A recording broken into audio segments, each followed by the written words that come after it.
Hello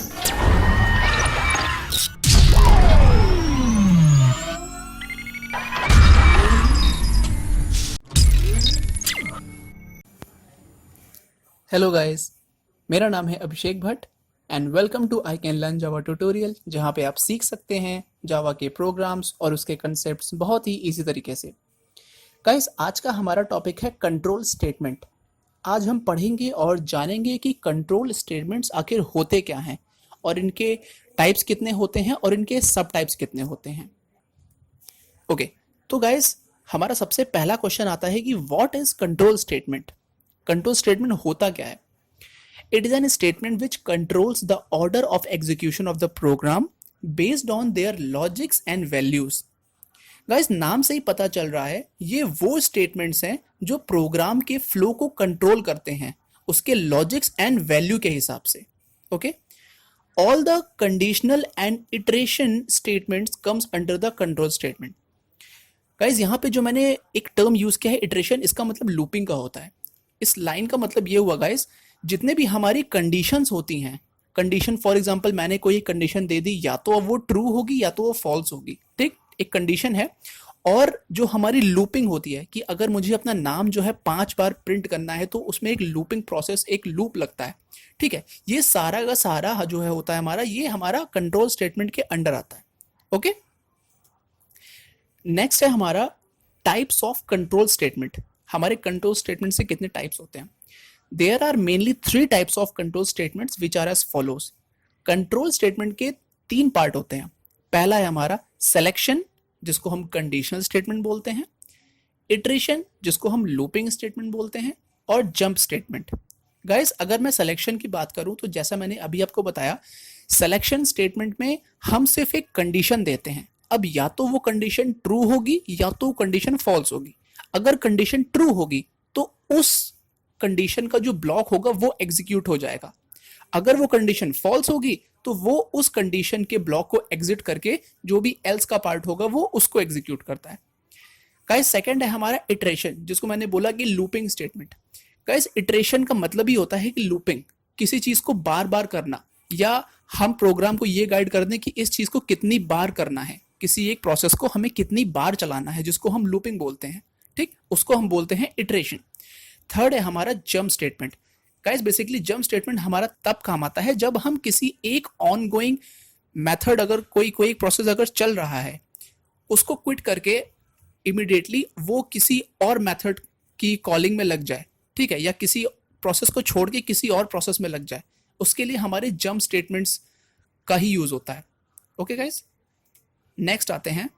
guys, जो मैंने अभी आपको तीनों पार्ट्स बताए उनके भी कुछ सब पार्ट्स होते हैं। ओके, मैं गाइस इस वीडियो में कवर करूंगा सिलेक्शन कंडीशनल स्टेटमेंट की जो तीनों सब पार्ट्स हैं उनके बारे में। ओके, तो गाइस सबसे पहला है हमारा इफ एल्स, दूसरा है हमारा नेस्टेड इफ, और तीसरा है हमारा स्विच केस। ओके गाइस, जैसा कि मैंने अभी आपको इसके पहले बताया था, कंडीशन जब मैंने आपको बताई थी कि या तो वो ट्रू होगी या तो वो फॉल्स होगी, सेम हमारा इस इफ एल्स में आता है। इफ में हम एक कंडीशन दे देते हैं, for example A is greater than B.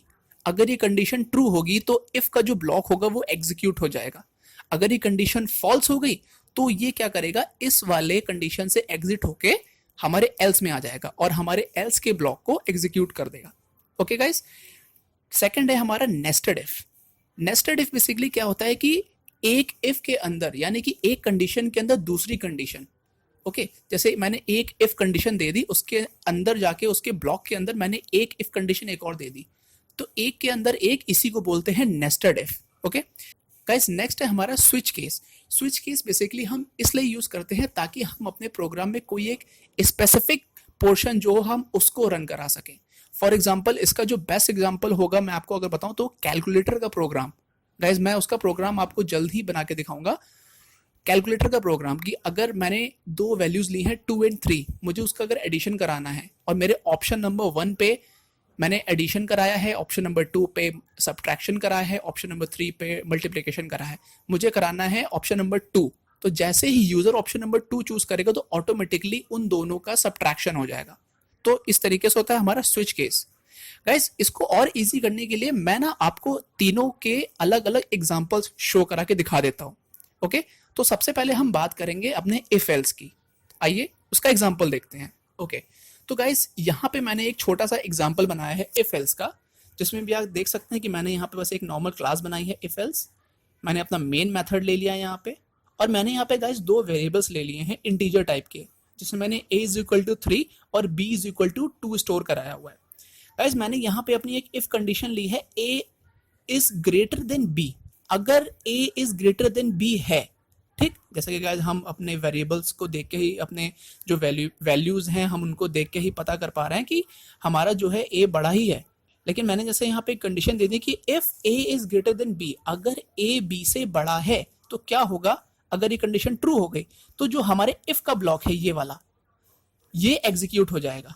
Okay, क्या एग्जीक्यूट हो जाएगा, system dot out dot println मैंने क्या दे दिया, a इज ग्रेटर। ओके, और एल्स के पार्ट में मैंने क्या दे दिया कि अगर ये कंडीशन फॉल्स हो गई तो हमारा एल्स का ब्लॉक एग्जीक्यूट हो जाएगा, उसमें मैंने दे दिया कि b इज ग्रेटर। अगर गाइस मैं इसको रन करता हूं, ओके, तो यहां पे हमारा a इज ग्रेटर प्रिंट होके आ गया। ओके, नेक्स्ट है हमारा नेस्टेड इफ। ओके, तो अगर मैं आपको नेस्टेड इफ का एग्जांपल दिखाऊं, मैंने आपको नेस्टेड इफ के बारे में ये बताया था कि हमारी एक कंडीशन के अंदर जब दूसरी कंडीशन आती है। गाइस मैंने यहाँ पे अपना सेम एक क्लास बनाई, मैंने अपना मेन मेथड लिखा, मैंने यहाँ पे एक इंटीजर टाइप का वेरिएबल ले लिया जिसमें मैंने अपनी एक वैल्यू स्टोर करा ली 20 की। ओके, यहाँ मैंने कंडीशन दी है इफ अगर age is less than equal to 40, अगर एज कम है या बराबर है 40 के, तो ही इस इफ ब्लॉक के अंदर आएगा और इस कंडीशन के पास आएगा। यानी कि अगर ये कंडीशन मेरी ट्रू होती है तभी इस वाले ब्लॉक के अंदर आएगा। जैसा कि हम यहाँ देख पा रहे हैं कि हमारे एज की वैल्यू 20 है। ओके, तो क्या होगा, ये कंडीशन ट्रू हो जाएगी। ओके, ट्रू होके इसके अंदर आएगा। अब ये इसको चेक करेगा, क्या एज लेस देन 15 है, क्या ऐसा है, लेकिन हम देख रहे हैं कि एज की वैल्यू 20 है, तो ये कंडीशन फॉल्स हो गई। ओके, ये कंडीशन जैसे ही फॉल्स होगा ये हमारे इस वाले एल्स वाले ब्लॉक में आ जाएगा। ओके, और यहाँ पे system dot out dot println में क्या प्रिंट हो जाएगा, यंग। ओके, और मान लीजिए अगर ये कंडीशन पहले ही फॉल्स हो जाती है तो ये डायरेक्टली इस वाले एल्स ब्लॉक में आ जाता और प्रिंट क्या कर देता, ओल्ड। अगर मैं गाइस इसको रन करा के दिखाता हूँ आपको, और देखिए यहाँ पे प्रिंट हो गया यंग। ओके गाइस, नेक्स्ट था हमारा स्विच केस। मैंने आपको स्विच केस के बारे में बताया, ये देखिए उसका एक कोड मैंने छोटा सा बनाया है। सेम मैंने अपनी यहाँ पे एक क्लास बनाई है स्विच केस नाम की, मैंने अपना एक मेन मेथड यहाँ पे लिया है, मैंने एक यहाँ पे वेरिएबल ले लिया चॉइस नाम का। ठीक है, ये इंटीजर वेरिएबल है जिसके अंदर मैंने एक वैल्यू डाल दी 2 कि मुझे ऑप्शन नंबर 2 ही चाहिए। अब स्विच केस में देखिए होता क्या है, ये हम यहाँ पे कीवर्ड लिखते हैं स्विच, जिसके अंदर हम अपना ये वाला इंटीजर वेरिएबल यहाँ पे डिफाइन कर देते हैं। ठीक, इसके अंदर जो वैल्यू होती है वो वैल्यू यहाँ पे पास हो जाती है। ओके, अब यहाँ पे हम क्या करते हैं गाइज, हमारा जो स्विच केस के प्रोग्राम्स होते हैं उनमें हमारा केसेस काम आते हैं। जैसे मैंने यहाँ पे केस 1 में दे दिया कि system dot out dot println this is case 1, case 2 दे दिया system dot out dot println, और यहाँ पे दे दिया दिस इज केस 2।